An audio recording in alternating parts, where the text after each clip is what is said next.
Hey everybody, this is Harvey Sluggo Wasserman back for the 159th Green Grassroots Emergency Election Protection Coalition Zoom call. It's wonderful to have everybody with us. We have 31 people to start, and we have a pretty clear four-part agenda, which will probably disintegrate as we go forward and things get more interesting.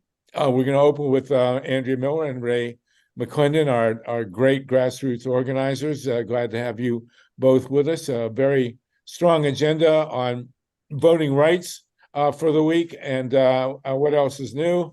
We're going to also get a report from Ohio, Steve CARUSO, where every state official is about to go to jail for a $61 million bribe related to the nuclear industry. I mean, you can't make this stuff up. Steve and I were talking earlier. I mean, we now believe that the governor of Ohio is in fact implicated in this bribe scheme, $61 million that the utilities put forward. We'll talk about that in a couple minutes. Around the half hour, we're going to talk with Dr. Robert Epstein, introduced by CAMILLA REES. He's going to talk to us about how Google and other major internet players manipulate public opinion.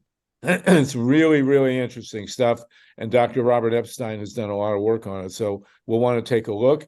At 6 o'clock Eastern, 3 Pacific, we're going to jump back into the nuclear world. We have the great Carl Grossman with us to talk about the latest nonsense from the nuclear industry. And we want to deal with I guess it's a Saudi at the global climate conference saying that there's no scientific evidence that fossil fuels cause global warming. I mean, you got to credit these guys with a sense of humor. And then the last half hour, we're going to deal with the Middle East. We're hoping to have Steve Donziger, but there's obviously plenty to talk about in terms of the Israel-Palestine situation. So a full boat as always, and it's great to have all you wonderful people with us. We are a podcast on the Progressive Radio Network on Thursdays, 9 p.m., and all the recordings are archived thanks to the great Steve CARUSO at our electionprotection2024.org website. So this is our 159th meeting. We've been meeting since April 2020, and we hope to continue to go forward. And we will start with the magnificent Andrea Miller and Ray McClendon. Ray is in mourning because of the loss of Georgia to Alabama, and I'm sorry for that too. I was looking forward to a Georgia-Michigan national final, but we won't put the cart before the horse, as we say. Andrea, you want to jump in with us? And then Ray, please give us the latest. You have an event coming up on Thursday, Andrea, and everybody should know about it and attend it. So let's hear about it. All right. Thanks, Harvey. Thank you, everybody. Wanted to let you know that we are doing an event with our partners at the Workers' Circle, and the event is called How Voter Suppression Works Today and What You Can Do About It. So I'm going to basically be one of the speakers. We are also going to be joined by Evan Milligan of Alabama Forward. He brought the case in Alabama of Milligan versus Merrill, which led to the formation of a second majority-minority district in Alabama, Congressional District 2. And it also sparked redistricting in Georgia, South Carolina, and Florida as well. We will also have a very dear friend of mine, Richard Walker, talking about his lawsuit in Virginia when the current governor of Virginia, Governor Youngkin, when he realized the only part about voting that he really controlled was restoration of rights for returning citizens, began overturning people whose rights had been restored. So Richard filed a very, very interesting lawsuit, and he will be talking about that. And some of you, if you really follow things going on with elections, may have heard that in Mississippi on election day, Mississippi doesn't have early voting. On election day, Hinds County, which is 85% Black, ran out of ballots at 9 a.m. in the Black precincts. And so they sort of ran out of ballots all day. So we're going to have an activist, Carol Blackman from Black Voters Matter, who lives in Hinds County, Mississippi, talking about what went on in Mississippi. So the one thing that you have to give the other side is they are always thinking, they are always planning, they are always scheming. And one of the things that Ray and I do is we work very, very hard to dismantle their schemes. And when we can't legally do anything about it, come up with ways where it will help voters get around those schemes. So I'm going to drop a link in the chat. So if you want to sign up for that webinar, feel free. One of the other things that is going to be very, very interesting, and we are really going to be watching in 2024, is that Milligan versus Merrill is potentially going to be the last lawsuit of that type for a while, because the federal court has, in a new ruling, said that only the Department of Justice can bring a case against, or a case regarding the Voting Rights Act, that individuals and organizations will no longer be able to be the plaintiffs. So that is going to be very, very interesting as we work to get that overturned. That also, even though we are scheme-free, we need to be aware that one of the first goals of any new Trump administration would be to totally take over and subvert DOJ, the Department of Justice, with their own people. So yes, it was a terrible, terrible, terrible ruling. So yes. And Ray, my partner in civil rights and civil justice, Ray, you've got some really interesting things going on in Georgia redistricting. Yes, we do. And they are following in Georgia the blueprint established by Alabama, from the standpoint that they are proposing maps in both the House and the Senate that would not comply with the court's ruling. And as you know, in Alabama, they didn't comply, and then they ended up having to have a special master to come in to redraw the maps. We seem to be on the same course.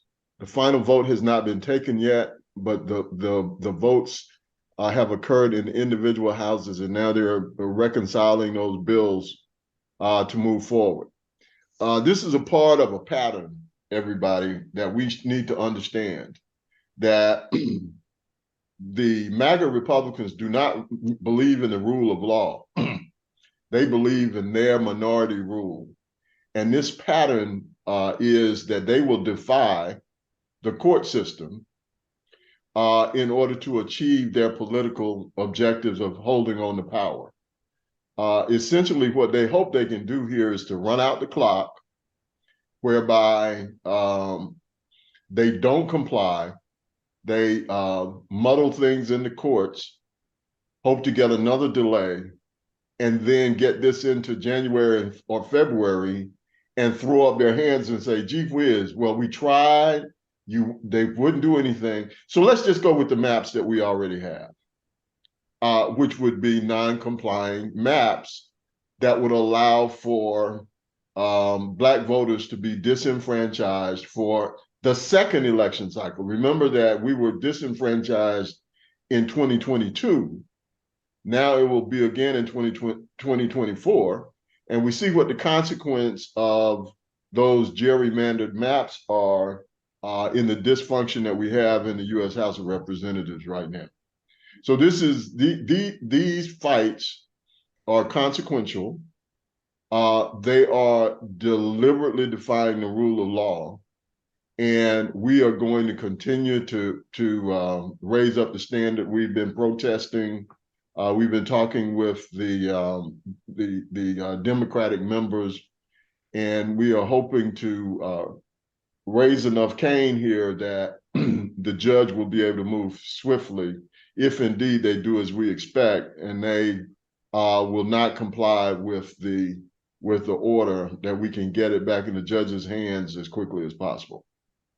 Well, as Steve Caruso points out in the chat, the same thing's been going on in Ohio. We had 2 state referenda demanding a small d Democratic redistricting, a Ohio Supreme Court decision demanding new maps, and they still managed to get the same old gerrymandered maps used in 22 and are poised to do it again in 24. It's mind-boggling how the law and order Republican right wing doesn't care a bit about the law. We have 56 people with us. Andrea, will you post in the chat or on the screen the links to your Thursday event so that people can know where to go to join that event? I just dropped the link in. Thank you, Harvey. I dropped the link in again. What time is your event? What time is your event? 8 p.m. 8 p.m. Eastern. 8 p.m. Eastern, 5 p.m. Pacific on Thursday. Yes. And the link is in the chat. There it is. How voter suppression works today, what we can do about it. Beautiful. 7 to 8:30 on Thursday, December 7th. That'll be right after the attack on Pearl Harbor. And we really look forward to it. Ray, does anybody, somebody had a hand. Eric Lazarus, real quick. Go ahead, Eric. Are you unmuted? Eric. Hey, yeah, go ahead. Pardon me if I'm just a little slow today. I never heard that point made that Ray just made, that the dysfunction in the House of Representatives is a direct, it directly relates to the crappy apportionment. I'm wondering whether, writing letters to the editor, writing to the media to say, make that point every time, like the next time they lose their speaker and can't pick another one, that the media should be pointing out that this is the result of that. I'd never heard that connection made. Thank you so much, Ray. But Ray, maybe that ought to be a point that be made more widely. Thanks so much. Okay, Ray. Well, I agree with you that point needs to be made, and we need to continue to point out the fact that the MAGA Republicans don't believe in government; they believe in power, and so all of these tactics, whether it has to do with voter suppression on redistricting or denying the will of the people in Ohio on a constitutional change for reproductive rights. Whatever the case may be, we are moving to authoritarian minority rule. It's not just Trump, it's the entire MAGA-controlled Republican Party. So the broader issue is that these, as Harvey mentioned, these used to be the champions of law and order and so forth, and that's not who they are now. And we need to call that out, especially for the voters that we are looking to gain, that these are not law and order people. They are trying to subvert the rule of law, and that is impacting in multiple levels, only one of which is the direct relation to the dysfunction in the House of Representatives. but it is destroying our institutions one by one if we allow this to continue. It's mind-boggling. I want to slip in here before we go to questions. Steve Caruso has a report from Ohio that you couldn't make up. As you'll recall, there was a $61 million bribe paid to the Speaker of the House of Representatives in Ohio, who's now in prison. And but it turns out that the chair of the Public Utilities Commission was also on the take. There's Sam Randazzo there, who I actually know, and now we see it's gone up to the governor, who participated. Well, I'll let Steve Caruso. Can you give us the update on Ohio's $61 million house fire here? Oh yeah, Sam Randazzo, I've got it on the screen, was just indicted by the federal jury, the grand jury. They've been waiting on that to happen. Nothing's happened, and then they've recently called in DeWine for some documents which they've supposedly shared before, and they're kind of playing it down, but yet he's been impugned by people at First Energy, and that he was involved, and that he would supposedly tamp some of this feedback from the public down and help them get their agenda done. So he's implicated. And then also Husted is being deposed. Well, who is Husted? Tell us who Husted is. Yeah, he's not the Secretary of State, but he's a Lieutenant General. Rose is running for the Secretary. He is the Secretary of State running for Senate, but Husted is the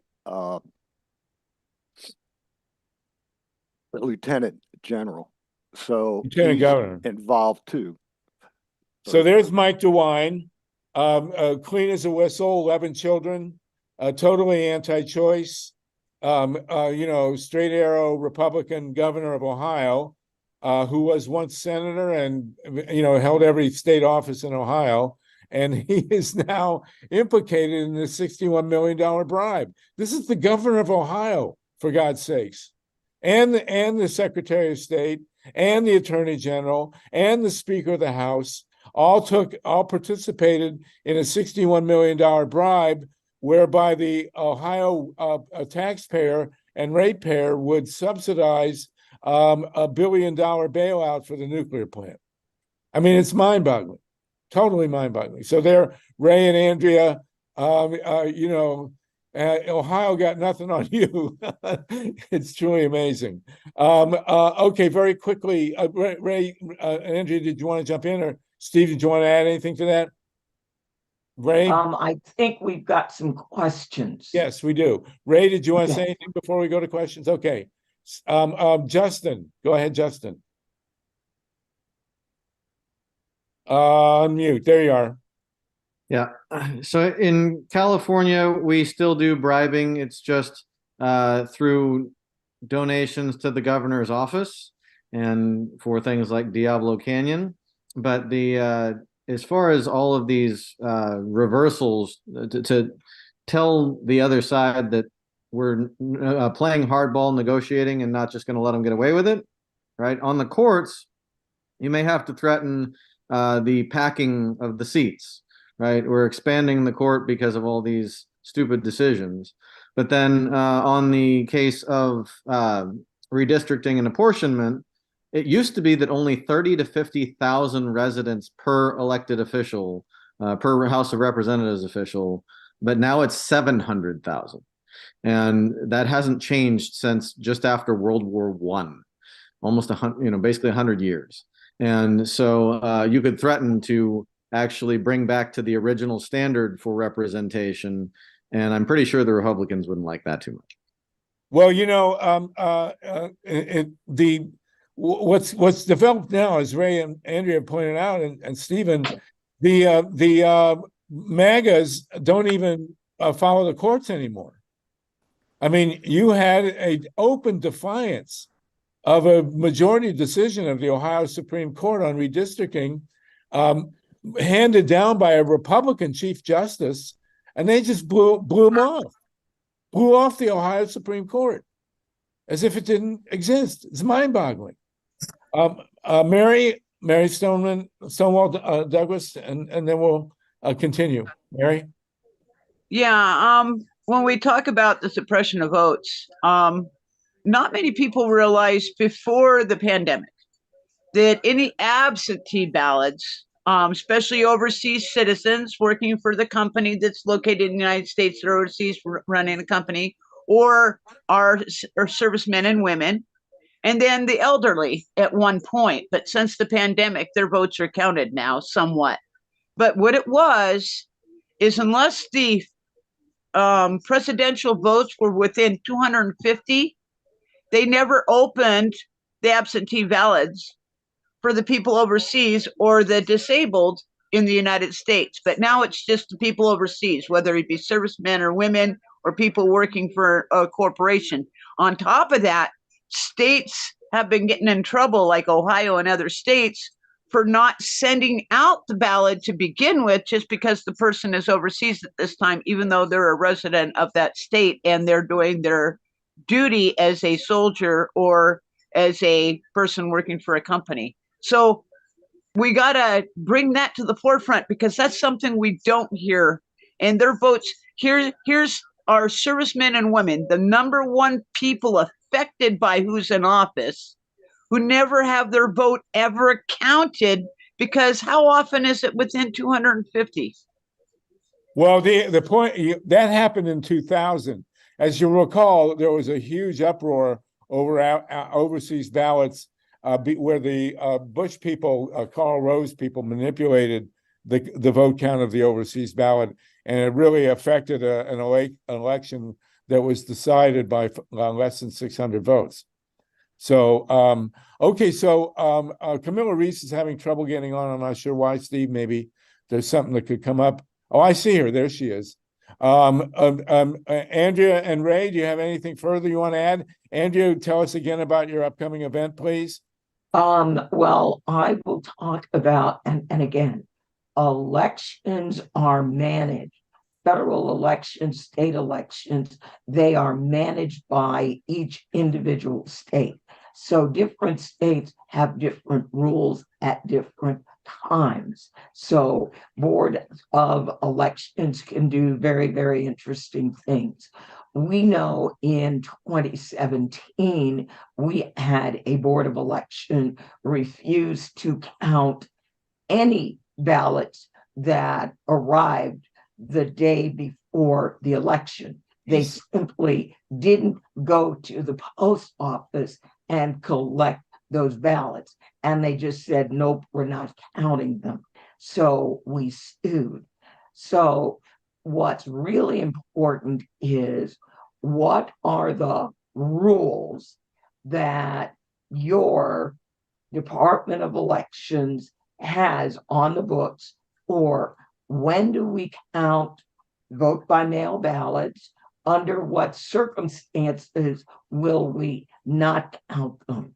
Now, Virginia has gotten very, very, very, very good at counting absentee ballots in most counties, because we consider all of that early voting.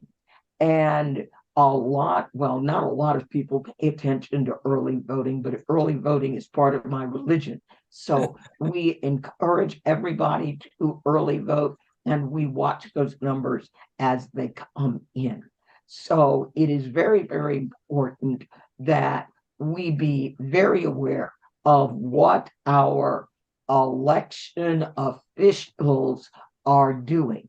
When Governor Youngkin was going to allow the electoral board to not open any early voting locations in the Black neighborhood, as soon as we saw that, we just put together a little call to action. 180 people called him racist, and he then came out and called off the Board of Elections, saying, you have no standing to tell jurisdictions where they are going to open early voting locations. And I was glad he did that, because that meant I didn't have to go after the 12 largest counties in Virginia, worried that they were going to shut down all the early voting precincts or locations in communities of color. The governor said, "You've got no standing."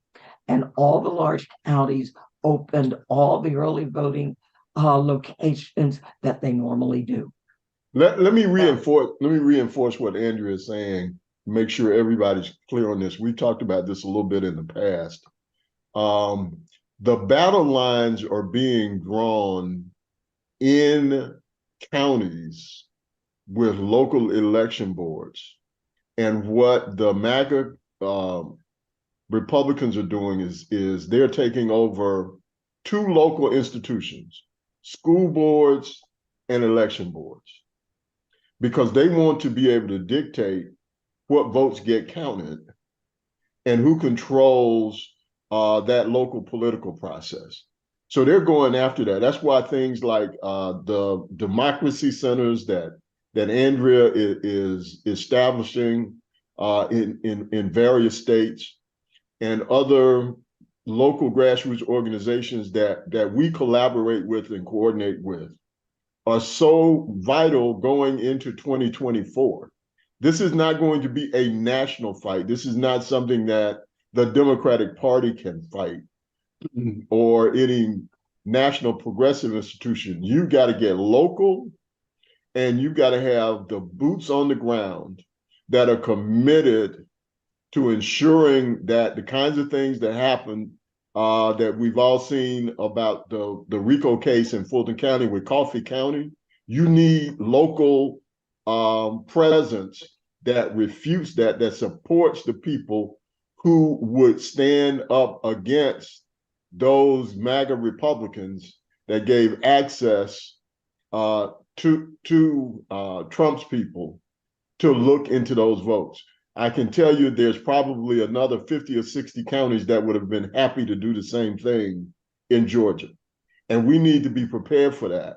We need to be prepared in the large counties, metro counties. Trump said it himself the other day. He wants the votes looked at.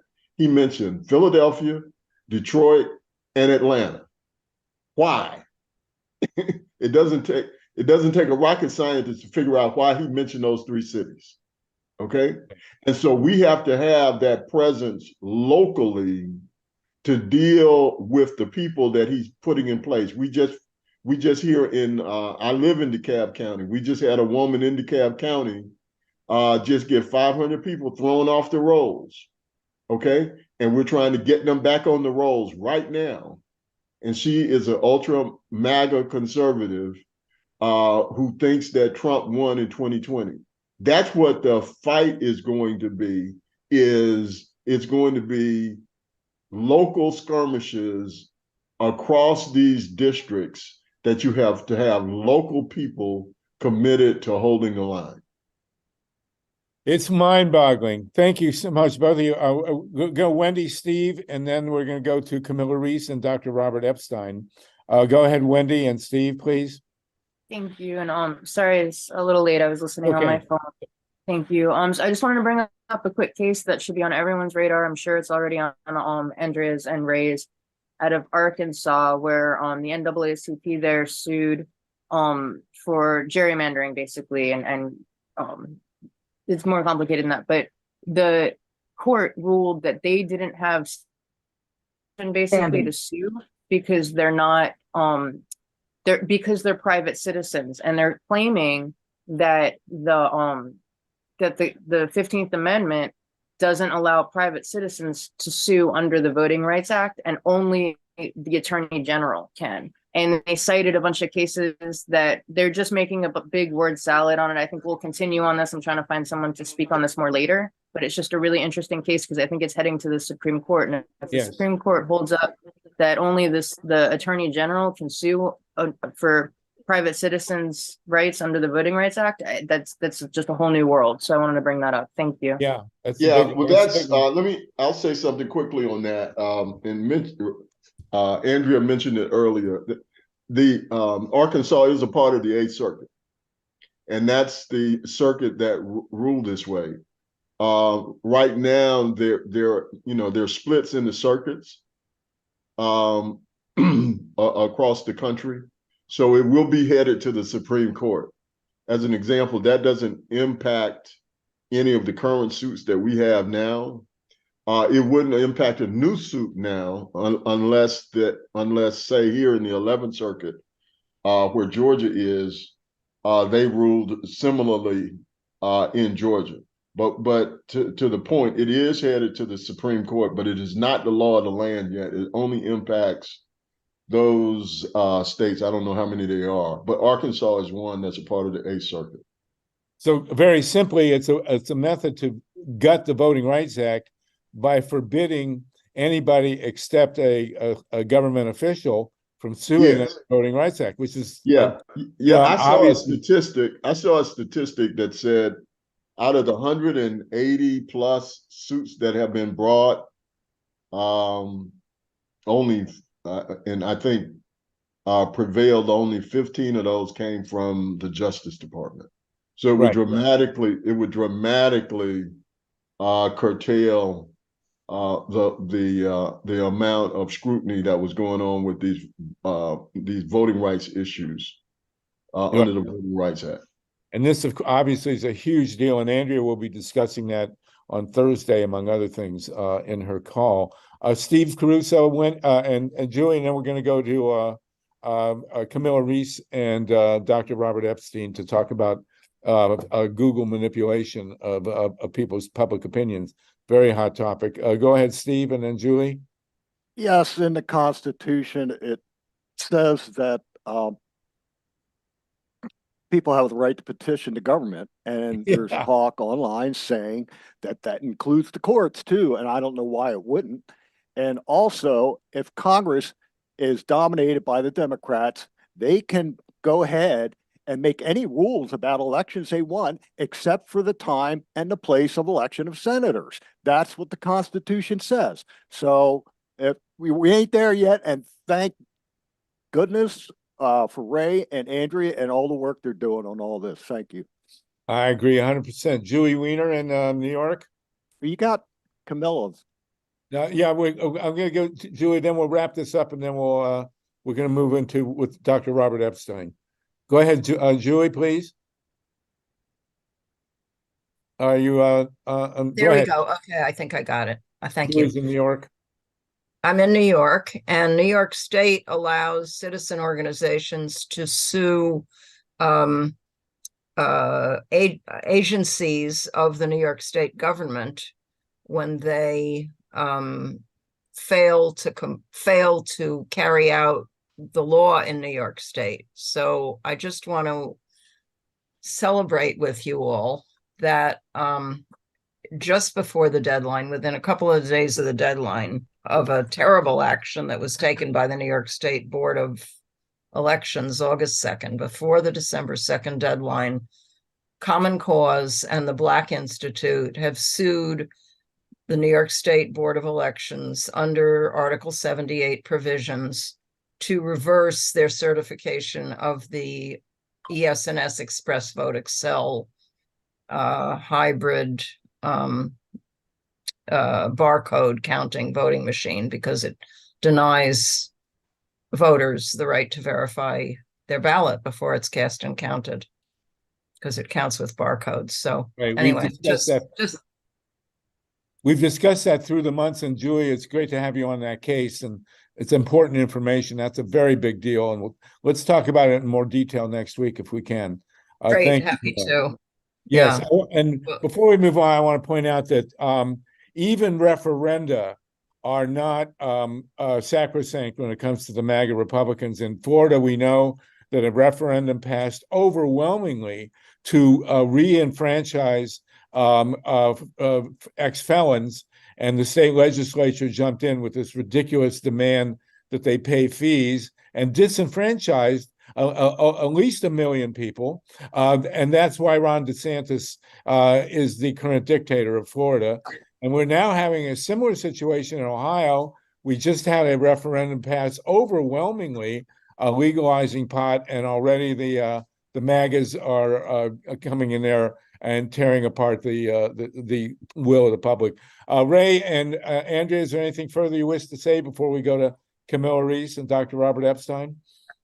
I'm going to make one comment on Florida Amendment 4. When I first read the proposed text of the amendment, I very strongly suggested that they add what we put in our Virginia amendment, irrespective of payment of fines and fees.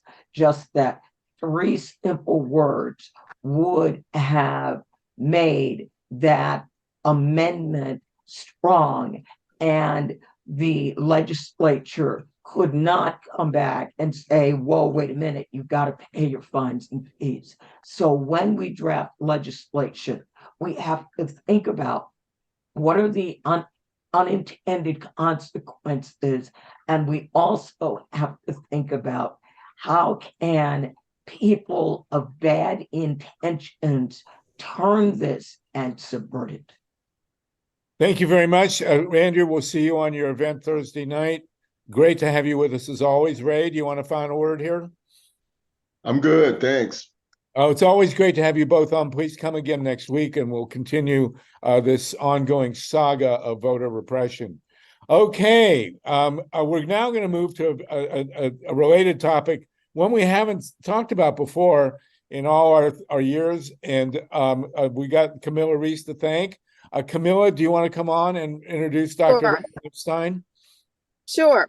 So next up, we have Dr. Robert Epstein of the American Institute for Behavioral Research.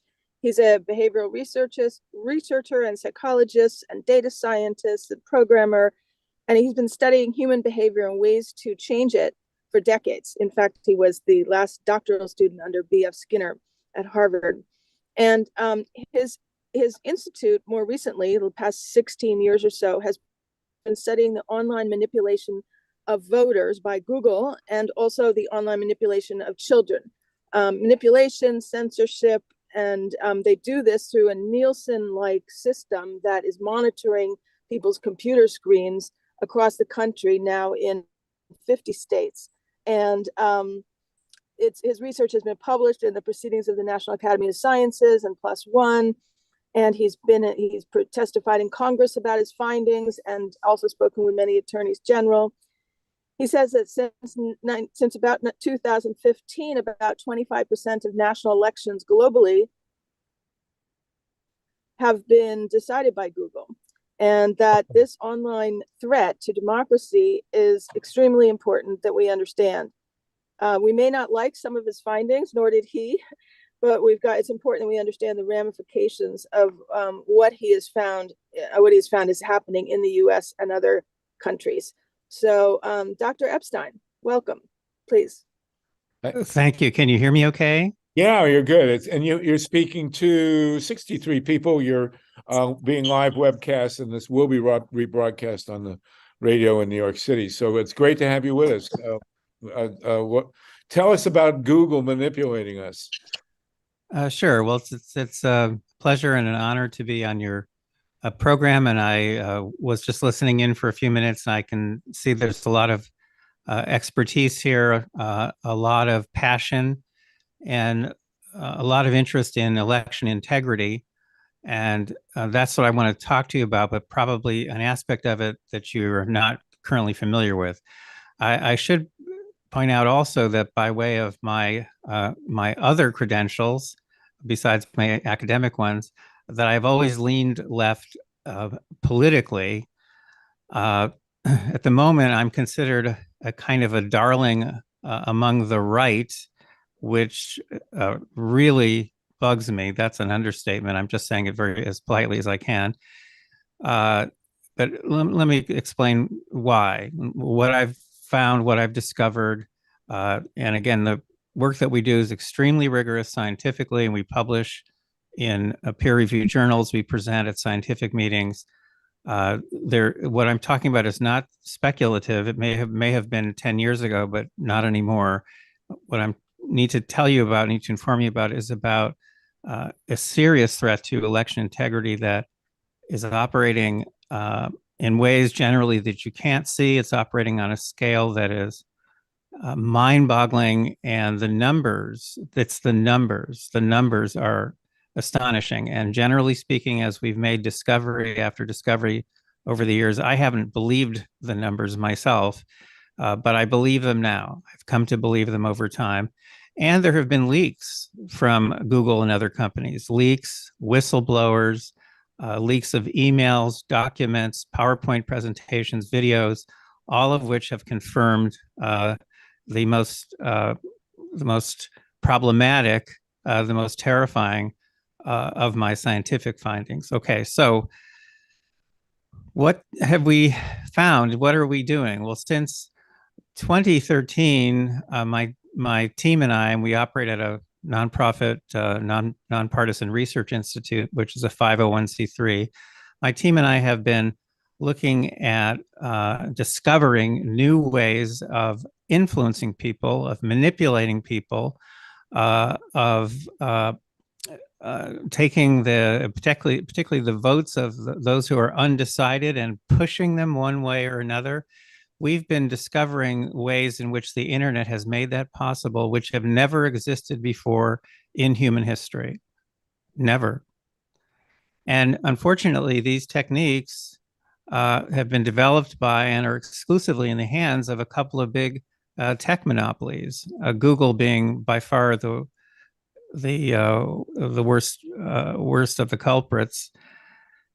Now, some of you may know that Google leans left politically, as I do. So one would think maybe I would be happy to discover and confirm over and over again that Google has access to these new techniques and is actually using them.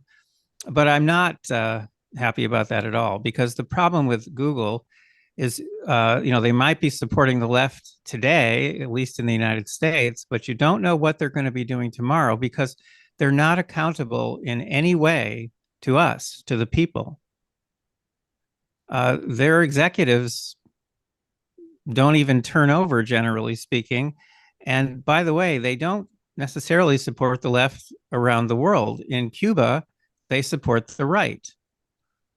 They've been working with China off and on for a very long time, helping the Chinese government to control its own population. Country by country, they do whatever they want to do. So again, I'm happy in one sense that they support the left in the United States. In another sense, I find this abhorrent. It undermines democracy and makes democracy meaningless. Now, I should point out also that we've most recently have started to track the ways in which they're deliberately, strategically indoctrinating our children.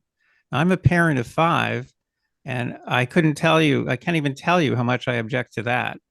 That is, to me, completely unacceptable. I don't care what their politics are. I don't care what their messaging is. I don't think they should be messing with our kids. Now, let me begin to share with you some of our findings and some of the numbers, because I think this is where, if I'm explaining myself clearly enough, this is where I think you should become very, very deeply concerned. We're all interested in election integrity. Some of us on this call have been focusing on local issues, some on state issues. Well, Google can focus on local issues as they please and state issues, but also on national issues and international issues. They can go anywhere they want. They're impacting right now the beliefs, attitudes, opinions, purchases, votes of more than 5 billion people around the world. So they can do what they want, and they can do it on any scale that they want. Our first discovery was of an effect we call SEME, S-E-M-E, the search engine manipulation effect. If you go to searchenginemanipulatioeffect.com, you'll come to a piece that I published in 2015 in the Proceedings of the National Academy of Sciences. That scientific article, which is very technical, has been downloaded or accessed from the website of the National Academy of Sciences more than 250,000 times. That's extremely rare. I know the people who discovered gravity waves a few years ago, they have a few thousand downloads, not 250,000. There's an interest here in what we're doing. So what is SEME? SEME refers to the fact that Google can shift the votes of undecided voters dramatically and quickly just by favoring one candidate over another in its search results. Jesus. Now, what does that mean? That means all they have to do is tweak the algorithm a little bit, or sometimes it's even easier. They just have to put one candidate on a blacklist, put another on a white list. They can do this in so many different ways. What that results in is that when people click on search results that are high up on the list, they end up getting connected to a web page that makes one candidate, the favored candidate, look better than the other. So in 2016, for example, Google was Hillary Clinton's largest financial supporter. I also supported Hillary Clinton. And in fact, they were biasing their search results in a way that favored Hillary Clinton. How do I know this? Because we in 2016 set up the world's first system to surveil them the way they surveil us and our kids 24 hours a day.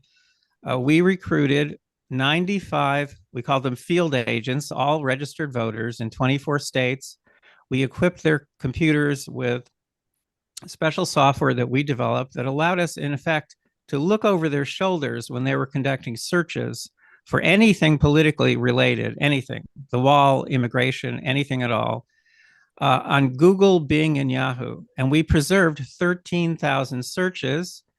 So each search had 10 search results. So that's 130,000 search results. And we also preserve the web pages that those search results connected to. So about 100,000 web pages. Because we preserved that content, which is normally lost forever, we were able to calculate the bias in each search position. We found a very strong pro-Hillary Clinton bias in all 10 search positions on the first page of Google search results, but not on Bing or Yahoo. That's important. So this is something that Google was doing, but not the other search engines. Now, the other search engines don't matter because they only get 1 or 2% of search. Google gets 92% of search worldwide. So it's all that really matters when it comes to elections is Google. So there was bias, and we knew from the experiments we've been conducting since 2013 that if that level of bias that we detected from our 95 field agents, if that level of bias had been present nationwide, that would have shifted over a period of months between 2.6 and 10.4 million votes to Hillary Clinton, again, whom I supported. So as you may recall, she won the popular vote by 2.8 million votes. Well, our data, our research, which is quite rigorous, suggests that if Google had not been supporting her, then in fact, the popular vote might have been pretty even. That's kind of scary to me because I think Trump is a disgrace. That's very scary to me. So, okay, I'm glad Hillary had Google's support. Obviously, they weren't paying enough attention to the swing states because tiny margins, 77,000 votes in 4 swing states, put Trump over the top in the Electoral College. Let's not even go there. But the point is they weren't paying attention. The day after that election in 2016, they had an all-hands meeting. The video of that meeting was leaked and can still be accessed. And you've got all the leaders of Google up on stage. They're practically crying. They're practically in hysterics. And they are swearing that they will use all of the power that they have available to them and make sure that this kind of election result never happens again. Okay, so now we've got a bigger problem because they're not only shifting votes, but now they're making a commitment to make sure that that never happens again. That, in other words, that Trump is never reelected or anyone like him is never reelected. Okay, again, part of me cheers them, part of me is horrified. 2018, we set up a larger monitoring system. We were able to surveil them more aggressively. We found strong liberal bias, as one might expect, on Google, not on Bing or Yahoo. 2020, we didn't have 95 field agents. We had 1,735 field agents mainly in 4 swing states. We found, again, extreme liberal bias on Google, not on Bing or Yahoo. The bias was sufficient to have shifted at least 6 million votes to Joe Biden, whom I supported. At least 6 million votes, and he won the popular vote by about 7 million. So again, without Google's support, it's possible the popular vote would have been very close. That's frightening to me. And again, part of me, you know, I'm split on this issue. Obviously, as you can tell, I'm split. But it's become, as I've seen the power, though, that Google has and how they wield it, I've become increasingly concerned, especially when it comes to kids. All right, let's skip to 2022. We set up an even bigger system. Again, extreme liberal bias. At this point, I realized that, you know, this country must have a permanent large-scale monitoring system operating in all 50 states. Because if you set up a system like this, you force all the tech companies to stay away from our elections and stay away from our kids and stay away from our minds, for that matter. Just, you know, make your money, but don't try, you know, altering the way we think and the way our kids think. And the only way to really make that happen is with a large-scale monitoring system. How do I know that works? I know positively because in 2020, we shared some of our data right before the election with a couple of U.S. senators. As a result, 3 U.S. senators sent a very threatening letter to the CEO of Google. This was on November 5th, right after the election. And that same day, on November 5th, Google turned off all of its manipulations in Georgia, which, as you, I'm sure, remember, was gearing up for the 2 Senate runoff elections in January. We know that they turned off all their manipulations because we had more than 1,000 field agents in Georgia. We preserved more than 1 million of what Google calls ephemeral experiences in Georgia. These fleeting experiences people have online. For example, when you type in a search term and they show you search results, or they flash search suggestions at you, or they show an answer box, or on YouTube where they show you a sequence, or they play the next video automatically. All of that content is ephemeral. It's generated just for you. It disappears, and it's gone forever. And you can't go back in time and see what they were showing people. So in other words, it leaves no paper trail for authorities to trace. Unless you have any doubt about whether they do this deliberately, I refer you to a leak of emails from Google to the Wall Street Journal in 2018, in which Google employees are discussing how can we use ephemeral experiences to change people's views about Trump's travel ban. So this is lingo they use inside the company. They do what they're doing deliberately. Jumping ahead to today, because I know our time is very limited, and I want to show you what we've been able. Go ahead, please. Okay, I'm going to jump right ahead to a share screen, and I'm going to explain to you what we've built and the help we need to complete the system that we've built. I decided after the 2022 midterms that the time had come to set up a permanent system that will permanently keep these companies, not just Google, but the next Google and the one after that, just keep them out of our elections and away from our kids. So I'm going to switch now to share screen. I hope this works. Steve Caruso is our engineer. He's very good at this. Okay, I think I've got it. Boom. Yeah, there you go. Now you should see a web page, which is at americasdigitalshield.com, americasdigitalshield.com.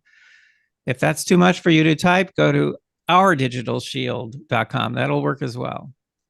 And what you're seeing here is a $3 million website. That's what it's cost us over the past year. We've had grants and we've had donations from some wealthy individuals who are very concerned about election integrity. And what you're seeing here is live and it's real. You are seeing data coming in from the computers now of 13,000 field agents. We call them tech watchdogs, of 13,000 field agents in all 50 states. And you're seeing the number of ephemeral experiences that we have captured on Google and other platforms. And as you can see, we are about to cross over to 44 million. A few hours from now, we'll cross over to 44 million. And what do we see as we capture the ephemeral experiences and we archive them and analyze them? I'm scrolling down a bit. First of all, we are seeing utterly unbelievable content on Google Kids, extremely violent, extremely sexual. Some of it so bizarre that it's hard to even put into words what they're showing. And you're seeing actual images from hundreds of thousands of videos that we are preserving as part of this huge effort to preserve the content that is ephemeral, that normally disappears forever, which gives Google, and to a lesser extent other companies, the ability to manipulate us without us being able to respond in any way or compensate for what they're doing. I'm going down to political content now. On Google, Bing, and below that you'll see Yahoo. You're seeing below the line on each graph, you're seeing data points which are showing you the overall bias in content that they're showing people on their search engines. Google, Bing, and below that Yahoo. And in all cases, all the dots are below the line. They're showing liberal content. So again, this may not be what you want to hear, and again, I'm already split on this issue as I've explained, but this is highly biased content sufficient to shift tens of millions of votes, especially among people who are undecided, the people who are vulnerable. And notice Bing and Yahoo now are tracking Google. You know why? Because they're all getting their search results now from Google. So Google's influence has greatly grown over the years. Bing and Yahoo are no longer independent search engines. YouTube is coming soon, Twitter, TikTok, they're all coming. But this is the one that really blows my mind. On the left, you're seeing the political landscape of the United States. You recognize that. The red states and the blue states. Far too many red states. Far too few blue states, but we have bigger populations. But on the right, you're seeing the political bias in the content being sent by Google to people in all 50 states. It's all blue. Well, so they're sending liberally biased content. In Idaho. Well, Idaho that's extreme. See, Right. that's extreme liberal. It's being sent to Idaho. But you can go state by state and you can actually see the differences. And here are elections flipped by Google, including the 2020 presidential election. Now, I didn't want Trump to win, but I don't think that giving this much power to a private company makes sense, and it does make democracy absolutely meaningless. And finally, just to tell you how rigorous the system is, we're extremely careful about balancing the demographic characteristics of our field agents, so the people we call our watchdogs. So we're evenly balanced between liberals, conservatives, moderates, and people who don't identify. And this is a $3 million system. We now have court admissible data in 15 of the 50 states. We're in all 50, but we have court admissible data in 15 states so far. This needs to be much bigger so that we have court admissible data in all 50 states. Is the point to sue these companies and send people to jail and fine them? No, the point is to stop them. The point is to stop them. And this is how you stop them, is you make what they're doing completely transparent. You can't do that by looking at their algorithms. The only way you can do it is by looking over the shoulders of real users, because real users are getting personalized content. That's why you have to do it this way. Extremely, extremely difficult to recruit these people. We have to call 100 people before one person says, yes, I'll do it. But this must be done. This is not optional, because think about the kinds of shenanigans that you folks are studying. Whatever labels are put on them, having to do with restricting voter access by minorities, having to do with the crazy things that the conservatives talk about, ballot harvesting and ballot this and ballot that. All of those techniques are inherently competitive. and they tend to shift a few hundred votes here and there. What Google does is different. If Google wants to support a candidate or a party, there's nothing you can do. There's no way you can counteract what they're doing. You buy a billboard, I can buy 2 billboards. But if Google wants to support one candidate, they can do it on a massive level. They can do it invisibly using ephemeral content with no one aware that they're even doing anything. And they can shift millions of votes, and you cannot counteract what they're doing. If you want to pursue this further, or you want to help us in any way, please go to americasdigitalshield.com or go to mygoogleresearch.com, and that'll give you access to all the many scientific papers and the talks and the articles. Thank you so much. I'm sorry I went over time, but No, it's incredibly fascinating. I assume everybody else is as fascinated as I have, because virtually nobody's left the call. We're at 60 people. We are at the top of the hour, but I want to continue. I do want to ask you a question. Do you have any evidence of Google or these other search engines biasing the viewership towards nuclear power and away from renewable energy?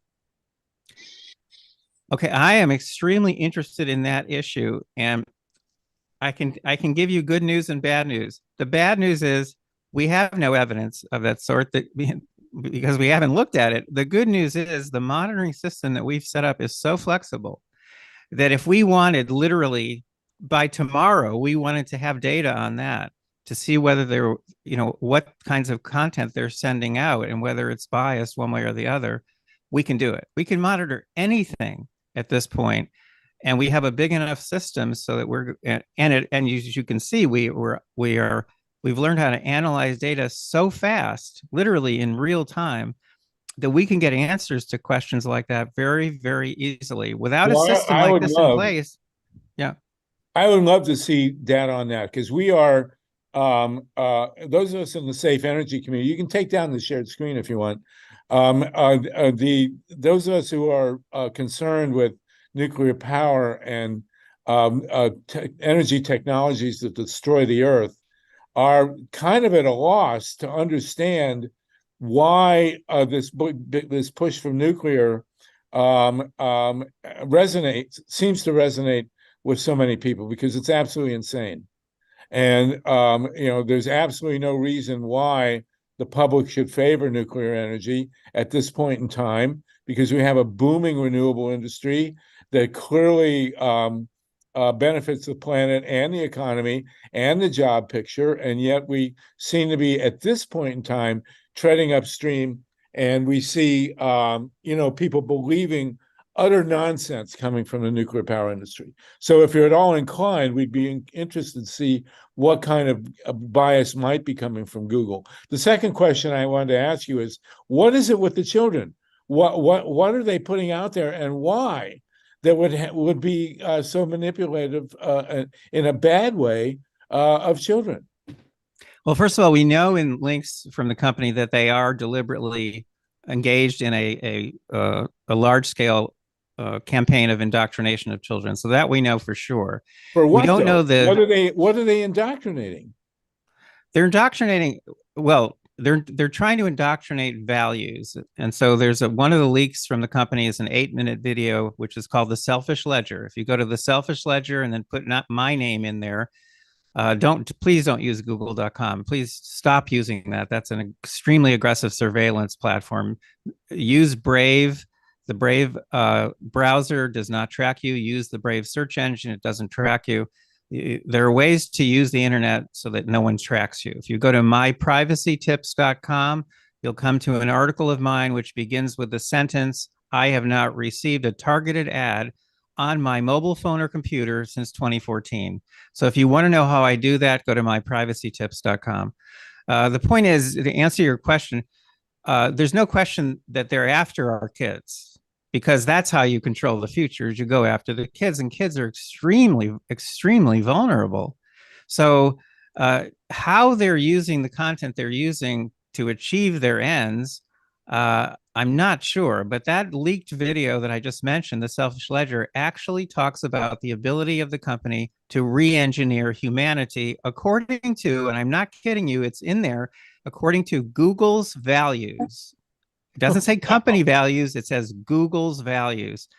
So why this horrible, weird, crazy stuff? I think that has to do with addiction. It's what social scientists call negativity bias. It's like when you're on the highway and there's an accident up there, you cannot, no matter how hard you try, you cannot pull your eyes away. And that's called negativity bias. It's also called the cockroach in the salad phenomenon. I think that the horrific content on YouTube is put there in very short bursts here and there so that parents don't see it. It's put there to addict children so that they will come back over and over and over again. Wow. But the larger program, the details, we haven't figured that out yet. So preserving content that's going to real kids, that's step one. Remember, this has never been done before. And if we are not tracking them, if we are not keeping track of this content, we will have absolutely no idea why someone won or lost an election. We will have no idea why our kids believe the craziest things that we don't. We're saying, where did this come from? We will not understand what is happening around us unless we do to these companies what they do to us 24 hours a day. We have to track them. We have to surveil them, and we have to preserve the content so it can be analyzed now or in the future. Well, I find this incredibly fascinating. Can I ask a question? 55 people. Dave Saltman has, someone's jumping in here. Dave Saltman hasn't spoken. Dave's my buddy from way back and has an incredible resume in the major media. David, come on, jump in, please. Well, I just have a question. I'm not sure I understand. And if I've missed this, it's my fault. How do you know the votes were changed? There's a question coming from undecided voters. How do you know the vote changed? Right. So that you've seen all these influences, but where's the proof that that had any effect? It didn't change the map of the red and blue map. Wait, you're muted somehow. Dr. Epstein, hold on. Epstein. Somehow you got muted. I don't know what's going on here. Why are you muted? Mute. Who's muting you? Yeah, we have a problem with people unmuting themselves and cutting people off and then trying to mute the interrupters, and we've accidentally so here's okay, I'm back. Let me just explain real quick, and we can move on. If you unmute yourself and when we don't call on you, we're going to kick you out. We got to get through this, so please cooperate. We'll get to everyone as long as everyone cooperates. Thank you. Go ahead, Dr. Epstein. Sure. Well, we know positively and without doubt that the change occurs in people who are undecided. We know this from now more than 11 years of randomized controlled experiments with tens of thousands of people. These are very, very carefully done experiments, which are not only randomized and controlled, they're counterbalanced and so on. So, and we publish in top journals. So our work actually makes it through peer review. And we have a whole bunch of new studies coming out on what we call the YouTube manipulation effect. So we've quantified how YouTube can be used to shift opinions and votes. A targeted messaging effect that shows the impact of tweets, believe it or not, on what used to be called Twitter. This work is extremely sophisticated. We know positively and without any doubt exactly what kind of shift each technique can produce. And the monitoring systems, they show us whether the techniques are actually being used. So you have on the one hand, the rigorous scientific work that quantifies and identifies the techniques. On the other hand, we have the monitoring systems, and they capture the evidence showing that the techniques are being used. But if you're interested in, you want the details, go to mygoogleresearch.com. It's got links to lots and lots of content. Or if you go to googlestriplethreat.com, you'll see an expanded version of my congressional testimony. And by the way, just yesterday, I was invited again to testify before Congress. So that might happen within the next 2 or 3 weeks. Dave Saltman, do you want to continue with that question? Am I missing something? If they were undecided in the first place, how do you know what they would have decided if they decided something else? Because the experiments generally have three parts to them. In the first part, we give people some very basic information about some candidates, and we get them to weigh in on who they would vote for. We ask them lots of questions about trusting and liking and so on. And then we give them a chance to do some research on the candidates, and we'll, let's say, give them access to a search engine. Some people are randomly assigned to a group in which the search results favor one candidate. In some, they favor another candidate. In a third group, they favor neither candidate. And after they do the research so that they now feel more comfortable making an informed decision, we ask them those questions again, and we see if there's a shift. When we first did this, very first experiment we ran in early 2013, I predicted we could use biased search results to produce a 2 or 3% shift in voting preferences. I couldn't have been more wrong. And by the way, 2 or 3% I thought would be important because some elections are very, very close. If you can shift 2 or 3% of undecided voters at the last minute, that can swing a close election. But I was wrong because the shift we got in that first experiment was 43%. When we repeated that with an entirely different group, and these were not college sophomores, by the way, this is a group of people who are representative of US voters, we got a 66% shift. Then we were able to learn quickly enough that we could mask what we were doing so that no one had the slightest idea that they were seeing biased search results. No one had the slightest idea that they were being manipulated. And then we did a national study in the US with more than 2,000 people, again, got an enormous shift in voting preferences. But more importantly, this group was so large that 8% of them did claim to see bias in the search results. And guess what? They shifted even farther in the direction of the bias. So just seeing the bias doesn't protect you from the bias. Those people basically were saying to themselves, well, I can see that the algorithm is preferring this candidate. This must be the best candidate. And don't forget, we're using random assignment. We're pushing half the people toward candidate A and the other half toward candidate B. We can push undecided voters any old way we want to, and so can Google. Okay, David, you want to follow up on that? Or this is really fascinating. We could just talk another hour. One last question. Go ahead, Dave. One last observation, and then I'm off. No, it's fine. What degree is this different from just regular advertising? Isn't that the issue more than Google per se? In other words, the attempt to influence votes has been there forever. How is this? Is this just a question of scale? No, not at all. This is a fundamentally different kind of technique because if you buy an advertisement, I can buy an advertisement to oppose yours. And then you can buy 2 advertisements to oppose mine. Advertising, billboards, getting dead people to vote. I don't care. You know, you look at any particular technique that's ever been used, all the dirty tricks and the not so dirty tricks and the normal methods of influence using advertising, they're all inherently competitive. Unfortunately, the person who has the most resources tends to win because of that, but they're inherently competitive. The problem is that if Google, which controls 92% of search worldwide and controls most email worldwide and controls most online traffic worldwide through its Chrome browser and controls most mobile computing worldwide through Android, its operating system, all of those are surveillance platforms, okay? So they know more about you than anyone in the universe. They know more about you than you do. And we know from our latest research that if they customize the biased content they're sending you, they customize it based on your preferences, that triples, it can triple the size of the effects that we get from bias alone. Personalizing gives them much more power.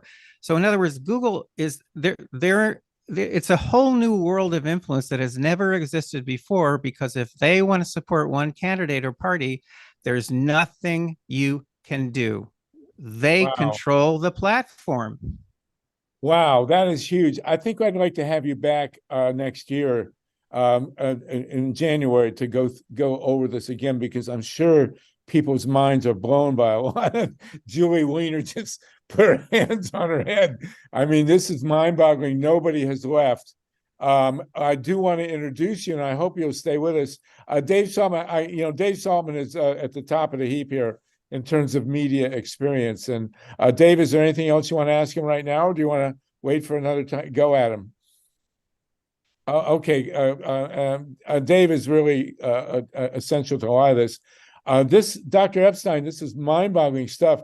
I would like you, I hope, to stay. Are you still with us, Dr.? I'm still here. Okay, yes. I'd like you to stay if you can. We have Carl Grossman, who is one of the great experts in nuclear energy, who's going to tell us what's going on. And those of us, all this new push, they're now talking about tripling nuclear power, which is beyond insane.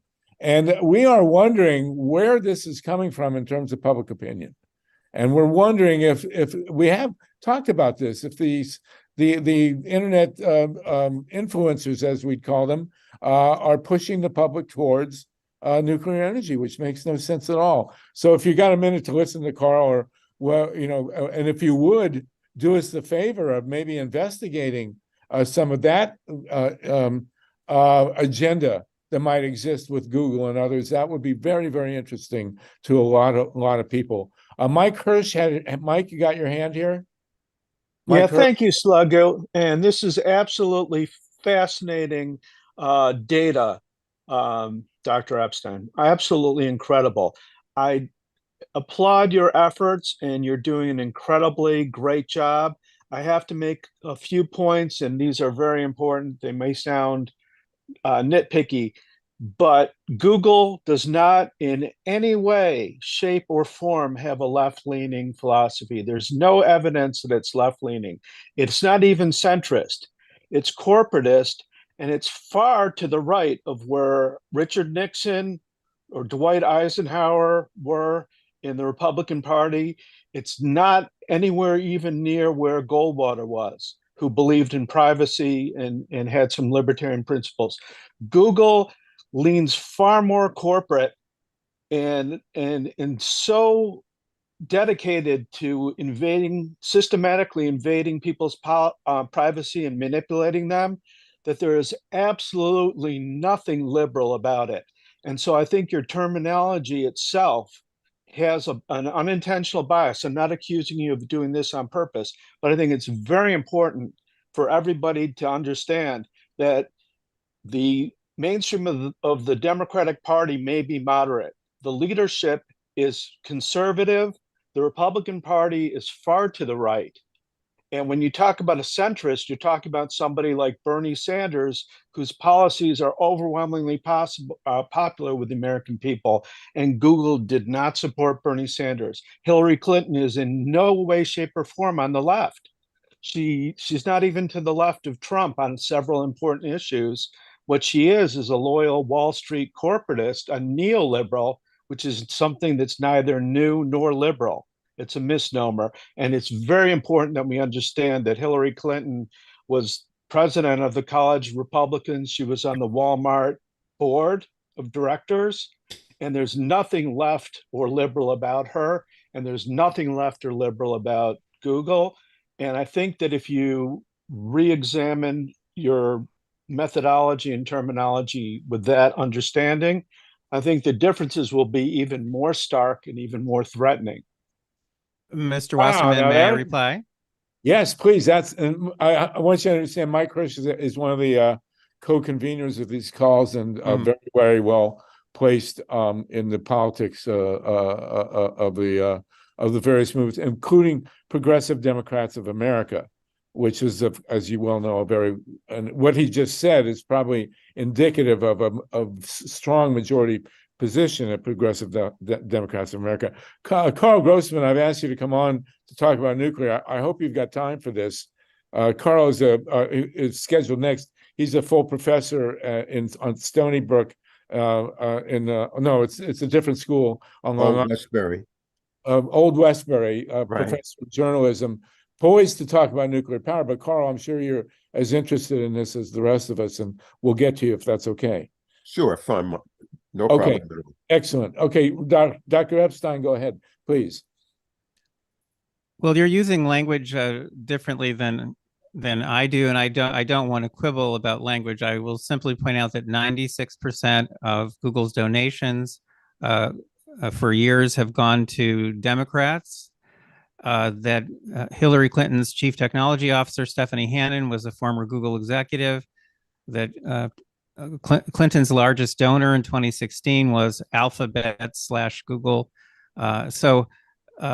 You know, from the perspective of at least people I know on the right, Hillary Clinton would be considered on the left. And I think you're talking from a perspective of so-called progressive left. You know what? I hope we can just, for the purpose of the message I'm trying to convey, set aside all of these labels, because my point is simply this. I don't want a private company which is accountable to none of us, no matter what our label. It's not accountable to the public in any shape or form. I don't want this much power being in the hands of a handful of corporate executives. And that's what I study. That's what we've built this monitoring system to try to cope with, because you just don't know what they're going to do. And try to imagine if there's no monitoring system in place. It means you have absolutely no idea how they're using the incredible influence that they have. That they have the influence, believe me, is beyond doubt. But without a monitoring system, you have no way of knowing what they're doing. The EU, you may be aware, has fined Google repeatedly, more than 10 billion euros, has passed some very, very strong laws trying to keep Google and to a lesser extent other tech companies in check. It's made no difference, absolutely no difference. And in the EU, the irony is that although they've passed these strong laws, the laws are ignored because they have no monitoring system. It's very hard it will be hard for us to set up systems like this in the EU for various reasons, but we've been approached now by people from 7 countries asking us to help them set up these systems. These systems must exist, because if you don't set them up, you have no idea how ephemeral content is being used 24 hours a day to shift the opinions, attitudes, beliefs, purchases, votes of billions of people. Wow, amazing. Mike, did you want to follow up on that? I think Mike's argument is that while you're using the term that Google is liberal, in the world of the progressive, in the world of progressives, they're not liberal at all. And Sure. I really I've met Hillary Clinton, and I totally agree. In no way, shape, or form would I consider her a creature of the left. Mike, did you want to add to that? Yeah. The fact of the matter is, this isn't quibbling. Hillary Clinton is in no way liberal. She just isn't. Neoliberal and liberal are not synonymous. And no matter how much money the executives give to a corporatist right-wing Democrat, that does not mean that the corporatist executives at Google are any more left-wing than Hillary Clinton is, or any more liberal than Hillary Clinton is. They're just not. And it's your entire methodology is skewed to the right. And I don't blame you, because that's the Overton window that's been imposed by the mainstream corporate media. That's what we've been led to believe. But if Hillary Clinton is on the left, what does that make the rest of the entire world that, unlike Hillary Clinton, supports single-payer health care, opposes fracking, believes in banking reform? Everybody in Europe, the EU, the developing global South, the entire world, and most American people, according to every legitimate opinion poll, shows the American public is far to the left of Hillary Clinton, and even Donald Trump is to the left of Hillary Clinton on some issues. It's not about left and right so much as it is about up and down. And Hillary Clinton has always served the overclass. She is not a liberal. She's not on the left. And no matter who gives her money, if Google gives her money, that doesn't mean that they support the left. That means they support elitism, corporatism, and rule by corporations. I must interrupt, because you're continue to try to Right. take me off track, and I will not be taken off track. This is not about Hillary Clinton. This is not about labels. This is about an obscene and inappropriate use of corporate power. And that's what we have documented, and that's what we're trying to stop. So I think a part of the discussion would be you have you yourself have an incredibly important power and platform. I mean, we've got more people on the call than when you started. So this is incredibly important and fascinating stuff. And I think Mike's point, and it's a precautionary point, is that if you say that Google has a liberal bias and then the right wing jumps on that, the contention is that it's not a liberal bias. It's it's a Clintonite bias. I will send you, if you don't mind, I wrote a history of the United States, and the most difficult and infuriating part of my writing a history of the United States was writing about the Clintons. And Mike, in my world, is 100% right. In no way, shape, I met them both. In no way, shape, or form are they liberals. And so when your incredibly powerful and brilliant and absolutely essential work uses the term liberal to describe Google's bias, that hurts us on the progressive side. The question for us is not did they support Hillary, if that's making them liberal, it's what did they do to Bernie? And what did they do to people who really are considered modern liberals? So that's that. We're talking apples and oranges here, but they're both incredibly important. Nobody on this call would in any way, shape, or form downgrade or quibble with the importance of your work. It's phenomenal and unique. And Camilla, thank you for bringing Dr. Epstein on. The question is, the use of the word liberal, and that I think is worth an examination. I'm going to give this matter serious thought, because I don't want to inadvertently be getting people off track here, and I think that's what's happened to some extent today, and in this call.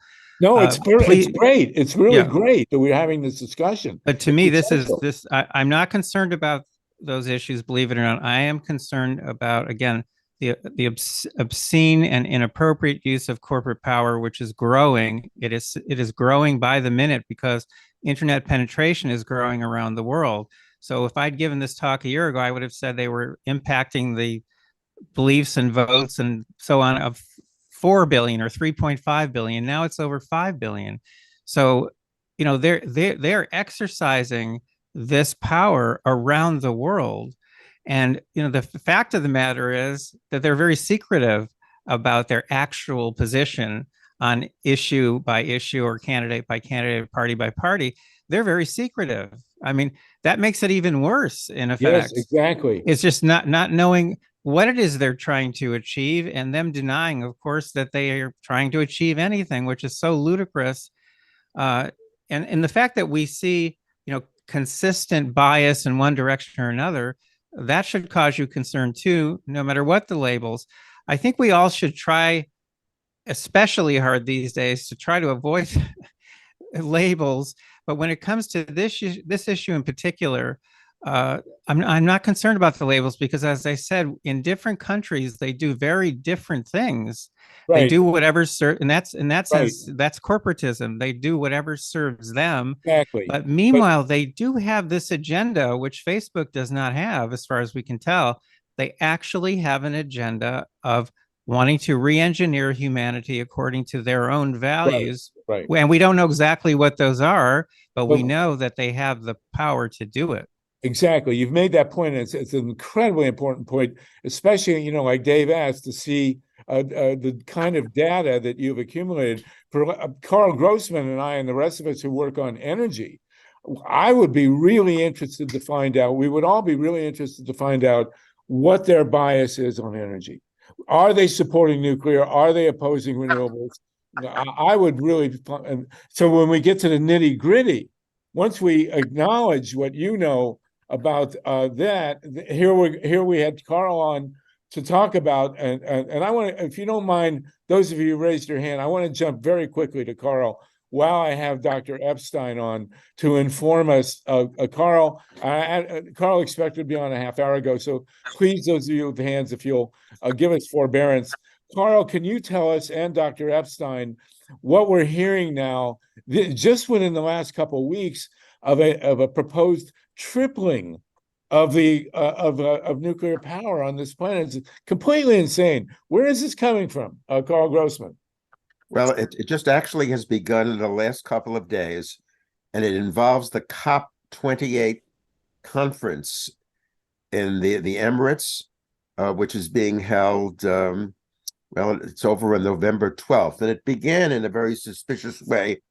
I mean, here's the cover, if people can see it, of Time magazine this week. And the caption is, Oil Executive Sultan Al Jaber is at the center of a global climate fight, man in the middle. He's the president. This is the guy who is the head of the major oil company. What happens when Abu Dhabi's chief oil exec is tasked with phasing down fossil fuels? So there was, in the several days at the beginning of this conference, it's an annual conference sponsored by the UN, there was all kind of issues being raised about vested interest, and this guy's vested interest. But speaking of vested interest, what's occurred in the last several days is a declaration presented, this is a couple of days ago, at this conference, and the headline, this is the CNBC story today, U.S. leads coalition to triple nuclear power by 2050 in an effort to address climate change. Let me just touch on some of the stuff in this declaration. Well, let me go back to the CNBC story. The United States and more than 20 other countries pledged to triple nuclear power to achieve net zero carbon emissions and limit carbon change. Now, I've written and done television programs in recent years, a lot of both, on how nuclear power is not emissions free in terms of greenhouse gases, in terms of carbon. The nuclear fuel cycle is laden with green, particularly enrichment and mining and milling, and actually nuclear power plants emit carbon themselves, radioactive carbon, carbon-14. But the media, speaking about what Dr. Epstein has been speaking, and I'm a professor of journalism, and I was schooled at the New School of Social Research in New York, where I got my graduate degree in media theory. Media have not picked up whatsoever the connection between climate change and, in fact, nuclear power.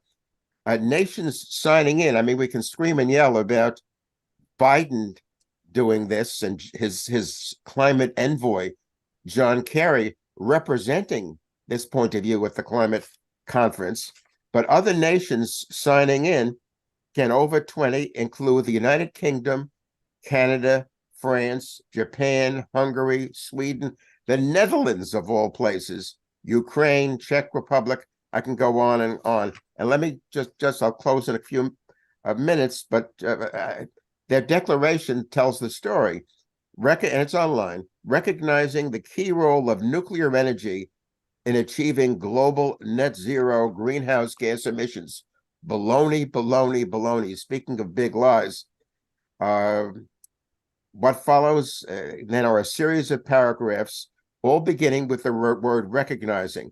Recognizing that nuclear energy is already the second largest source of clean, dispatchable baseload power, recognizing the IAEA's activities in support of member states. The IAEA is an international mirror image of our former U.S. Atomic Energy Commission, which in 1974 was abolished by the Congress, and being in conflict of interest, both regulating and promoting nuclear technology. The IAEA is here today doing both in conflict of interest, both missions, recognizing the importance of, again, part of the declaration, of financing for the additional nuclear power capacity and so forth.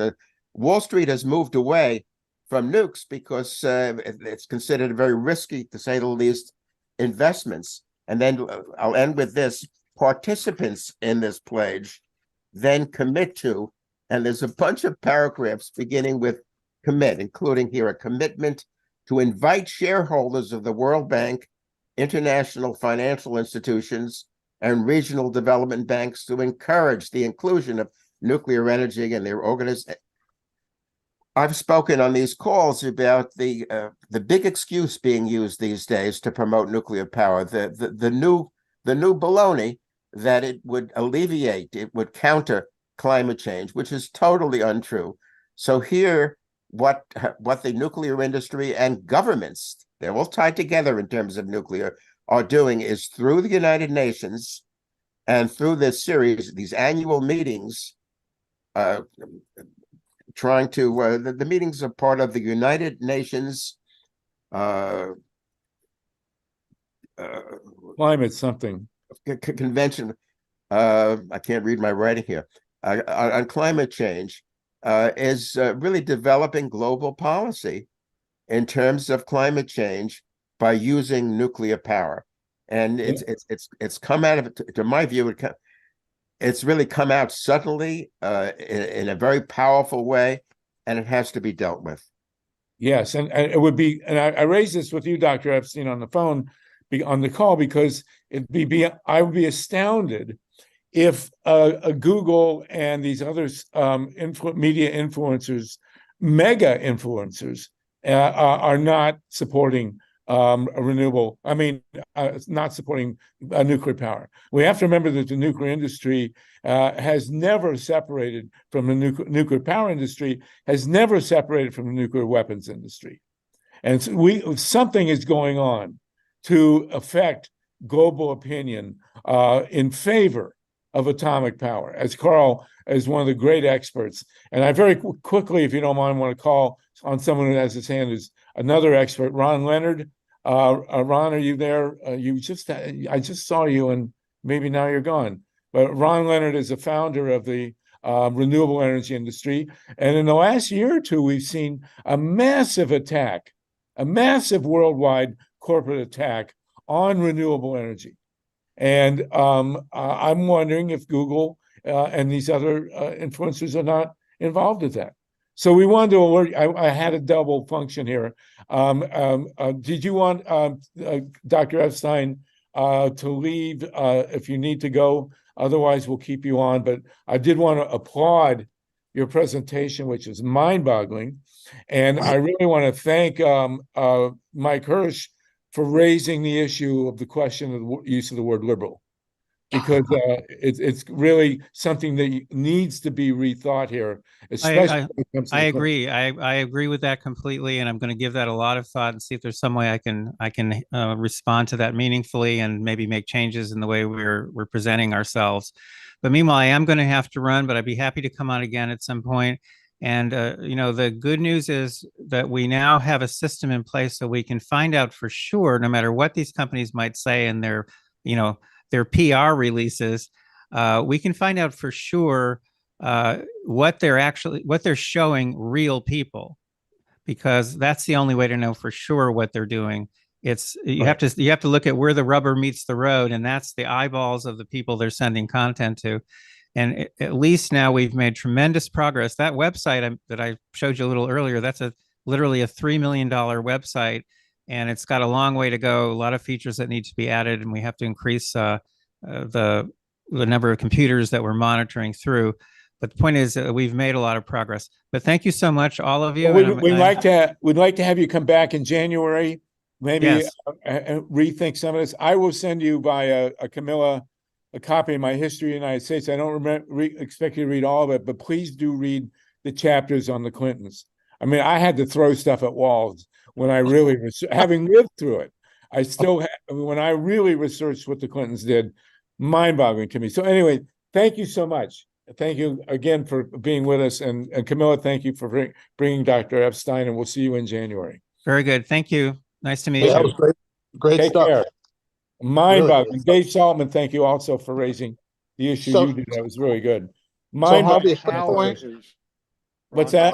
A quick point on you first. Oh yes, Ron Leonard, please. You disappeared on me. Go ahead. I was in the dark, but now I'm in the sight. So the point that I need to make is we don't have to look for the secret bias of Google pointing to more nuclear power plants, or even the IRA Act giving it funding. Starting 7 years ago, a group of volunteers, that's what they call themselves, went to every state in the union, including Puerto Rico, to have conclaves of those people who were, in the know, or influencers, or however you want to call them, to present nuclear power as the alternative of how we need to have energy in the future. It was really simple. Somebody invested in putting in a very detailed and state-intensive PR campaign in every state in the nation, and it proved successful. You spend the money, you get the results. So this is what we're faced with. And if you look at the IRA, I just posted something in the chat. There is vast amounts of money to put these small nuclear power plants on the old coal-fired or other polluting sites that were in existence that are no longer being used, and otherwise bad land, but they think it's good land for nuclear power. Right, and these guys, this industry is doing everything it possibly can to stop solar and wind. I mean, it's more than even economic. It appears to be some kind of deep religious crusade against renewable energy. It's mind-boggling, and I can't believe that they're not getting a hand from people like Google and the other.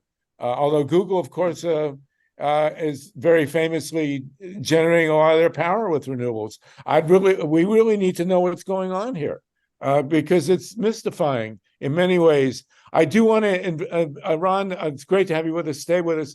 I did invite Nina Beatty on to talk about, and sorry, Justin, Stephen, Mary, we will get to you, but Nina Beatty is an invited guest.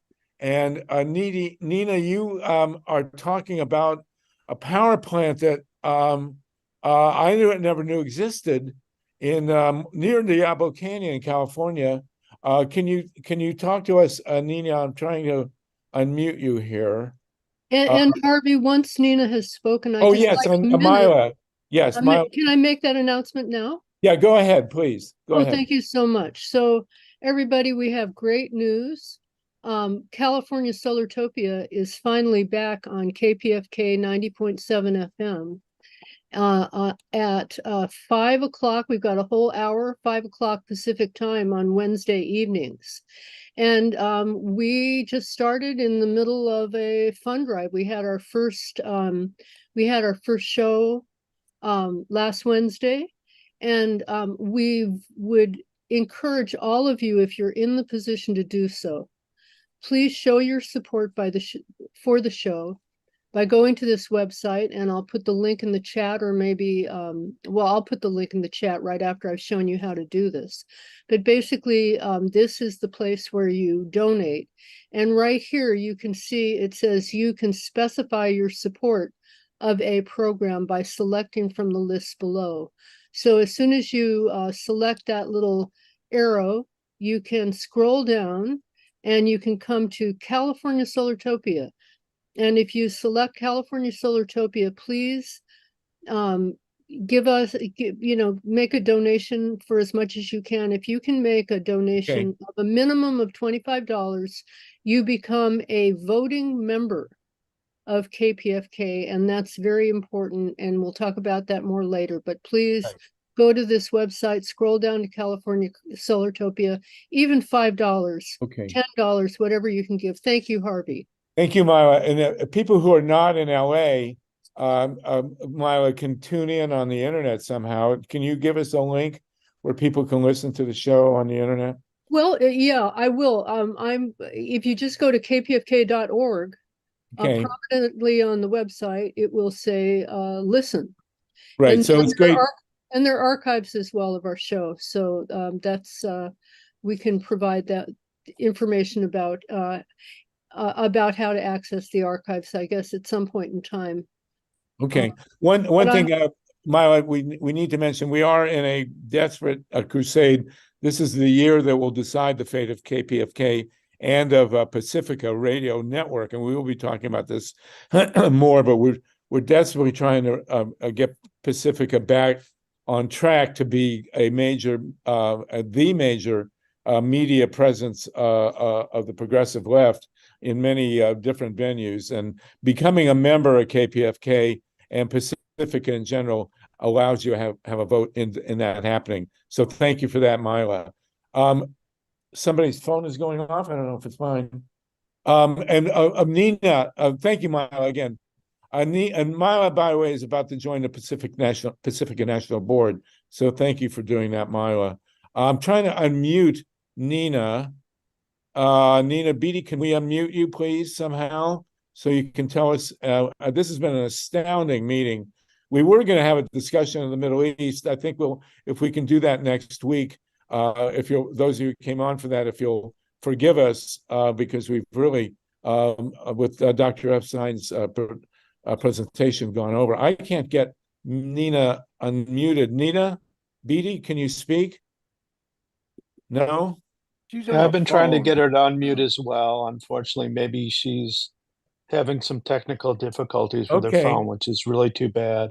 Let's have her on again soon. Okay, we'll keep trying, Nina. Let's go to our questions. Stephen Sondheim, you haven't been able to speak. Can we unmute you? Stephen Sondheim? Boy, we're having trouble muting people. Yeah, please unmute Stephen and give us your latest musical, if nothing else. I'm sure he gets that. There we go. All right, Stephen, go ahead. Can you hear me now? Yes. Oh, good. Well, I really have some points to support you, Harvey, on using Dr. Epstein or getting him to take a look for us at not only the energy policies, but the factors. And this is my shtick lately, that the public just assumes it's good for climate change. And the public doesn't know. And see, the presenters of this, whoever said they sent out represent people all over the world a couple of years ago, it's already taken. People assume that we've got to have it for climate change. But the presenters of it don't tell you how long, how much. And Arnie Gunderson has put forth a notion that even by 2045, if they build 1,000 nuclear power plants, it'll reduce greenhouse gases by 6%. And no one challenges that. See, all the government people and the nuclear people and now the UN people say it's the deal. It needs to be challenged. And that's something I would like Dr. Epstein to look at, like people's takes on, are they just buying it or are they wondering? And then the other thing that really needs to be looked at is we're already in trouble on utilities. It's too much for many people. And Arnie says it's gonna triple the utility costs by 2045. That point hasn't been made. So it's the details that they're not answering to. And I'll work with you, Harvey. I would like to drum up something to get him to be able to look at those factors. Why are people just buying this hook, line, and sinker without being told the timeline or how it's going to happen or how much it's going to cost or how much it's going to influence the utility, the average person?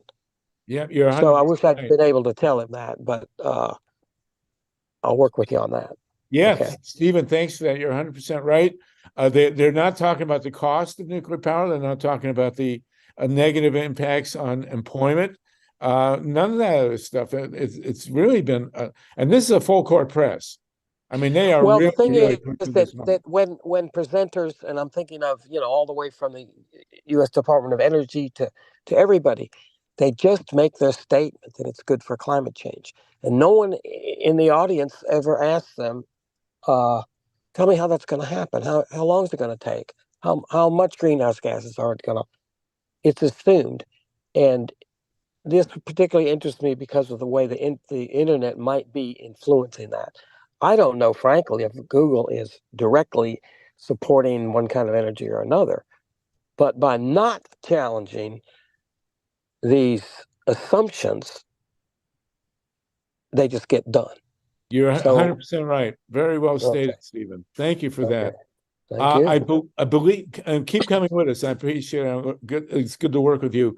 I do believe we have Nina unmuted. Yes, Nina, I think I Beacon? am. Okay. You can hear me okay?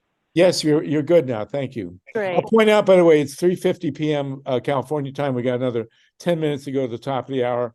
As usual, we'll wander over toward 4:20 based on Stephen's Caruso's magnanimity. Thank you, Steve, again for engineering this. Wendy, good to have you with us. Mike Hirsch, great points, Mike, by the way. Okay, go ahead, Nina, please. I wanted to bring attention, and this has been posted on the website healfukushima.org, that for some time there have been some very credible reports by people that worked for Pacific Gas and Electric and General Electric that GE built a breeder nuclear reactor. It was not a power reactor. It was a breeder nuclear reactor for PG&E in Central California at a little town called Moss Landing. And this happened in the late 1960s. I was investigating this. There was an edge of urgency because there is a battery storage facility being built on the property. And as part of this, they've built quite a bit of it, but they're demolishing old equipment. And it appeared that this information has not been publicly available. Nobody in my area knows of any reactor there. And yet these reports that I became aware of some time back, I needed to get those to people. And according to them, GE Nuclear Power Division in San Jose designed and built it for PG&E about 1968, and it began operation approximately 1969. It was a very expensive reactor, and it operated until mid to late 1970s when it was shut down. Since the reactor was secret, it's not known why it was shut down. The control room was under if any of you have ever been to Central California, the two very tall smokestacks. And the control room was underneath one of those smokestacks. And there was an access stairwell to the control room with a metal railing. And a former worker at Moss Landing witnessed small planes periodically flying through the steam, presumably taking samples. One of the people that helped build the reactor later went to work for Pacific Gas and Electric in the 1980s and inquired about the reactor, how it was functioning, how's it doing. And PG&E employees told him it doesn't exist and shut up or you're finding a new job. And that very weekend, this was on a Friday that these conversations were having, they were very upset about him talking about it. And the weekend, PG&E filled in the access stairwell with concrete and cut off the metal railings around. A former employee went to the Monterey County Planning Department to see if permits had been issued. Didn't find any record of permits. The NRC, which I've reached out to, and DOE also don't have any, told me they don't have any responsive records, but that can either mean they'd have no records or they have no records that they will disclose to the public. If it existed, it was, and I'm saying if it existed, it was operated at the same time that PG&E was operating the Humboldt Bay Nuclear Power Plant, which Science Magazine called the dirtiest of the nation's power reactors. And it would have the same safety problems, the same lack of AEC oversight, and potentially the same high radioactive emissions and contaminations that have still not been dealt with in Humboldt Bay.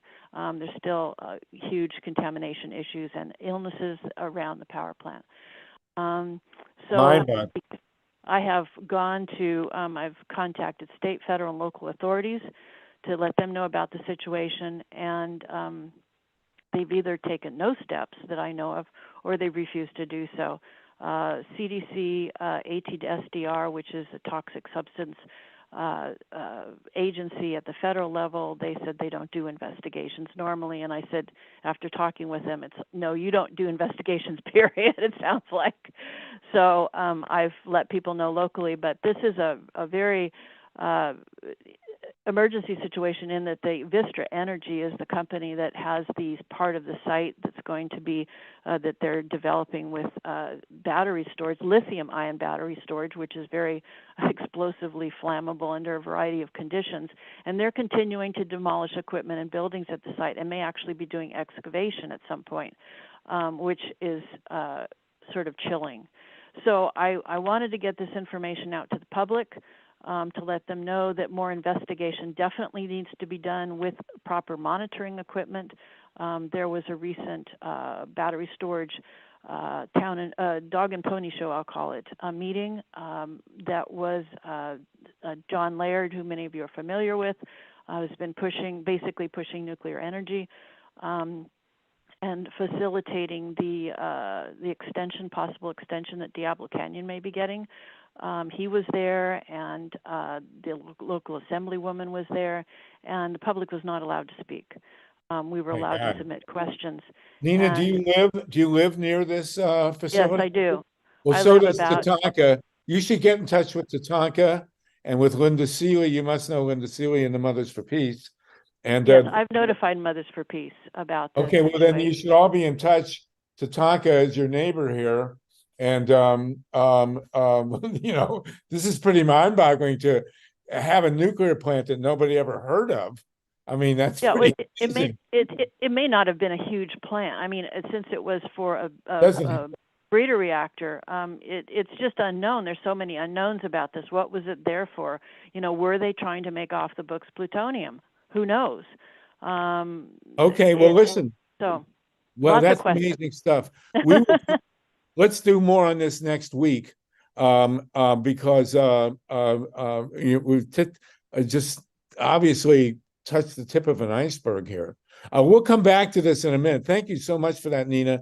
I've got your email, I believe. Myla Reeson also. We can talk about this, Myla, on Wednesday on our Solartopia show. So let's have you on with that. We'll come back to this in a minute. It's almost 4 o'clock. Steve, if you don't mind hanging with us another 20 minutes, that'd be wonderful. I did promise Barbara Wimsatt to speak next, and I don't know if she has to leave, but now we have the issue of unmuting her. There we go. Oh, I had you. Barbara Wimsatt. Yeah, I did there you are. Okay, go ahead, Barbara, please. Well, I had one question and a comment. The question was, you mentioned the connection between nuclear power and nuclear weapons, and I was just wondering if anybody could say more about that. And the second thing is, well, I live part-time in Michigan, near the lake, and there are 2 nuclear power plants close to where I live, right on the edge of the lake, Lake Michigan. And one of them still operates, Cook. The other one, Palisades, has been shut down, but a company just bought it, and they want to reopen it. It's a really old one. Yeah. That's a comment, but I was just wondering if you could say more about the connection. Yes, we will. Well, Barbara, if you'll stay with us, let me get to the other folks quickly. But we have had a ton, and Carl Grossman is a great expert on the links between nuclear power and weapons as well. So we'll come back to that in a second. Let me get to Tonka, because I know he's a neighbor of this plant at Moss Landing, which is also at Morro Bay. Is that correct? Tonka, go ahead.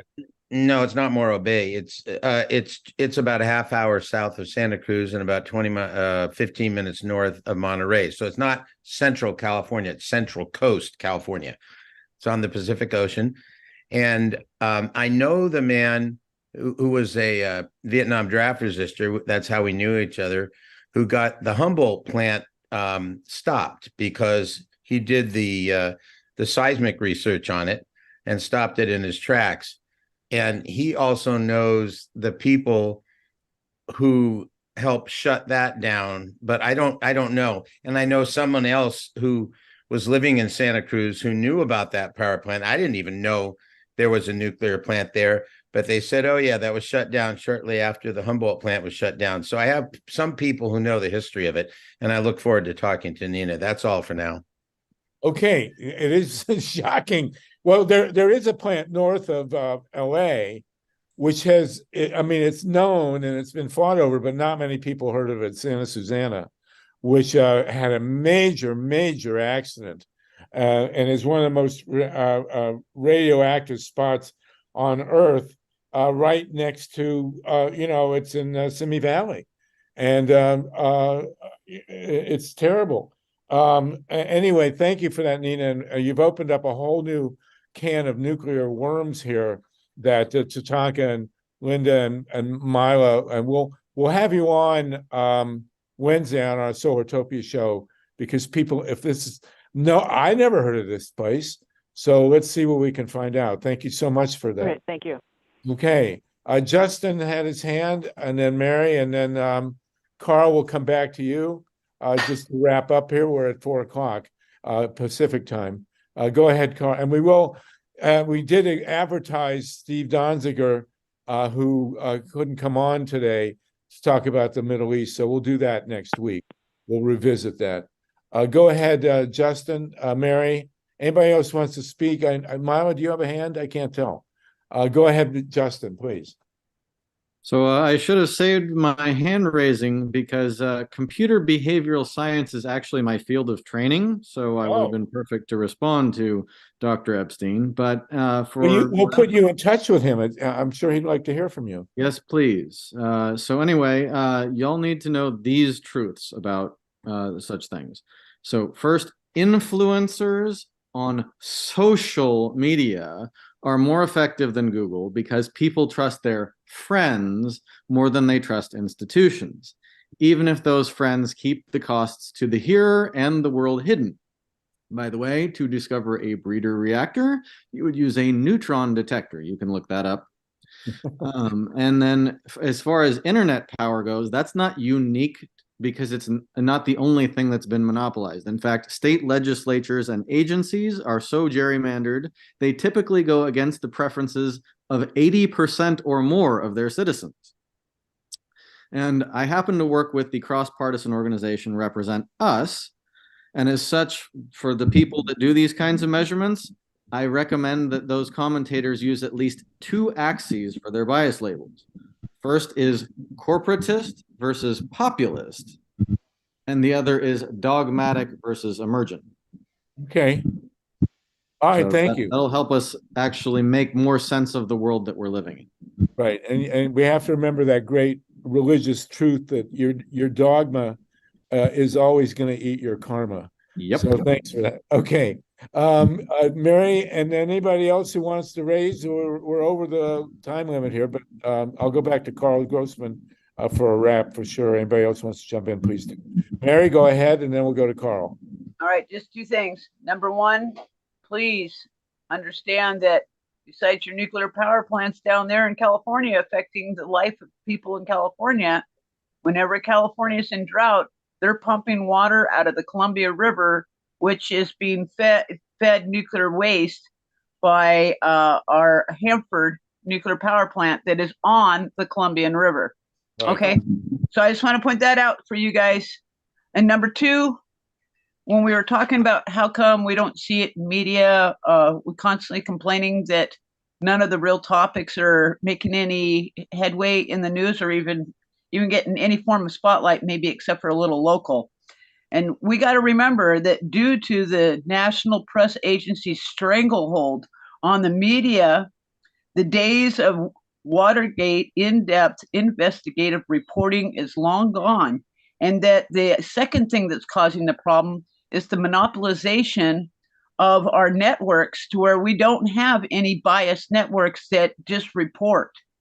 You know, all of it's controlled. You know, if you look at every channel, all the news people sound the same. They're all saying the same thing. It's all typecast and set down, a lot like our radio is now, to where we don't have DJs we can call anymore. It's just a loop that's put in. So we're all stuck with this loop and not the reality. Thank you. Thank you. Thank you for that. Very well spoken, Mary. Appreciate it. Carl Grossman, let's unmute you here. I think we've had issues with that too before. Okay. Anybody else wants to jump in? We're going to sign off soon, so please do. Carl, this has been a mind-boggling couple of hours. Camilla, again, thank you for bringing Dr. Robert Epstein. That was a real path-breaking. And Mike, thank you for raising the issue of his use of the term liberal. That's a big deal, and I think it's going to have an impact. Carl, go ahead. Yeah, well, on the issue of the connection between nuclear weapons and nuclear power, the two sides of the same coin. some excellent pieces have been written in recent years by Alfred Meyer, who was long involved with Physicians for Social Responsibility, including on the Progressive website and in the Progressive magazine. I also interviewed Alfred Meyer. Just go to Enviro Video, which is the TV production company that I do television for, I mean, the origins actually of nuclear power involve the notion of using nuclear reactors to produce plutonium for weapons. And the idea came from the plutonium production reactors up in the state of Washington at Hanford. And indeed, even today, for the hydrogen bomb, tritium is produced. I think it's the Watts Bar nuclear power plant. In terms of media, I begin my book, Cover Up What You're Not Supposed to Know About Nuclear Power, stressing how PR and manipulation of information was long part and parcel of the nuclear push. Later on, it was no accident that GE and Westinghouse are the Coke and Pepsi-Cola historically of nuclear power. Most nuclear power plants around the world are either designed or built by GE or Westinghouse. It was no accident that GE acquired NBC, or Westinghouse acquired CBS, and what was presented earlier in terms of public manipulation by media, the new media, and I suppose Google could be considered part of new media, should be viewed, should be probed as part of this. I call the book Cover Up What You're Not Supposed to Know About Nuclear Power, because there's been this cover up from the onset. There's been cover ups on so many issues by people who use media not to inform, but to confuse and to suppress information. Thank you for that, Carl. And you're the great expert. Carl's been writing about this for since the dawn of time. Is there? We were, as I say, going to have a discussion on the Middle East. We'll do that again. I want to reiterate: we rarely raise money, but on this show, but when Myla raises the issue of donating to Pacifica through Solartopia, California Solartopia, we do have a group called New Day Pacifica, and when you donate $25 to Pacifica, you do get a vote. You become a voting member, and we need listener members. So if you're interested at all, contact me or go to New Day, the New Day website, New Day Pacifica website. Very worth doing, and we need your support. Wendy Lederman, I think you're going to get the last word here. Wendy? Thank you. I'll just add a little nugget to Carl's great assessment of the military connection of the Department of Energy and the Department of Defense. And one, there's a Senate bill, SB 4066. I don't know the last action on it, but it was proposed earlier this year. And it basically takes away whatever barriers there have been between the Department of Energy and the DoD, and calls for certain supplies for the DOE to supply the military with depleted uranium.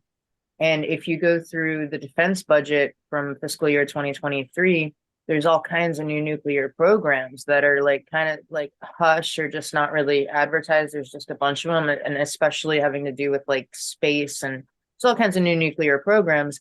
And within it also creates basically quotas that the DOE needs to supply minimum amounts of depleted uranium to the military.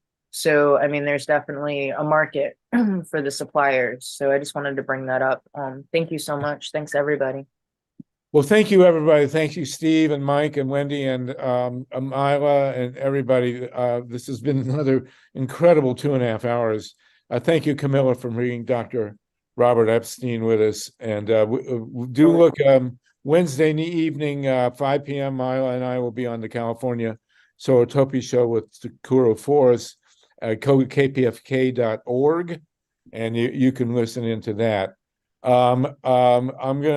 We still have 47 people with us, but it's time to go. Give Steve an extra 10 minutes to relax and toke up. And we'll see you next week, same time, same place, 5 p.m. Eastern time. It will be our 160th Greep's call. And love you all. Parting is such sweet sorrow. Am I hearing someone wanted to pipe in? Yeah, real quickly, Sluggo, I just want to apologize to anybody who felt that I was a little bit rude or whatever. I honestly expected Dr. Epstein to nod and agree that his approach to politics, equating donations from millionaires and billionaires to Hillary Clinton with the left, was sloppy and inaccurate. I expected him to just nod and say, good point. And then I was going to go after Google for being a monopoly. But he tried to say that any effort to improve and refine his model was getting off the track. And I think that says a lot. I think he's very brilliant. I think he's very brilliant, but I think that his understanding of politics throughout history is a little bit off. And Sluggo, I hope he reads your book. I think that would clear up a lot of things for him. I think he understood your point. I think he just disagrees. But he did remarkably, I thought, agree to take a new look, a fresh look at his use of the labels. I thought he was very open. And I'm really glad you raised the point, and I think it's extremely important. And I hope he pursues some research on this energy issue. And yes, and it's also very interesting, Justin's point, and Justin's point that influencers that people think they know are more influential than the abstract kind of manipulation from Google. That's a direct mirror of what we've been talking about in terms of grassroots organizing, where Ray McClendon and Miller have emphasized that the people who have the biggest influence in terms of political campaigns are people that voters know personally. Yep. And so you have this world illusion, especially among younger people, that they actually somehow have a personal connection to these paid influencers. That's really become a huge industry. But what we've been talking about in terms of political organizing on the local level reemphasizes that the people that we want people organizing in communities that actually know the people in the communities and that live in the communities, and that's a major deal. So very productive talk. If none of you are as exhausted as I am, congratulations, but I'm going to go lie down. Sluggo, before you take a nap, I really do hope you email a copy of your book, because I think you do an excellent job of showing corporatism and how corporatism came to control the United States and how we've been struggling for freedom against it from, at least since the late, 1800s and the rise of the railroads. Well, and then, by the way, anybody of you who are interested in reading my history of the United States, I will send you a free PDF. My email is solartopia at Gmail. There you go, Gmail, Google Mail. Solartopia. Oh, there's Steve's got the cover there. Thank you. Solartopia at Gmail. I will send you a free PDF. Oh, it's Paul Newman, my great buddy in LA. Solartopia at gmail.com. Write me and I will email you a free PDF of the book. And Mila, again, I want to thank you for mentioning our show. We'll be on. Anybody wants to join Pacifica, please do.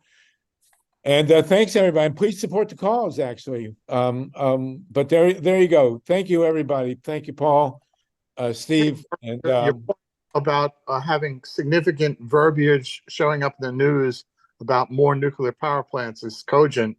And whether it is a paid advertisement or not is really a question that we should examine. Absolutely. And it's really causing us nightmares. So we got to deal with this now. Yeah. Okay, you guys. Thank you. Paul, good to see you with Franklin Rhodes. I'm still waiting for you to put up Eleanor. But one of these days it'll happen. All right, everybody. We'll see you next week. Thank you so much. Nukes. No nukes. Have a good one. Thank you, Wendy. And no nukes, everybody. And Ruthie Sackheim, great to see you with us today. Glad you could join us. I hope you keep coming and joining us. Ruthie's a great activist in the Bay Area.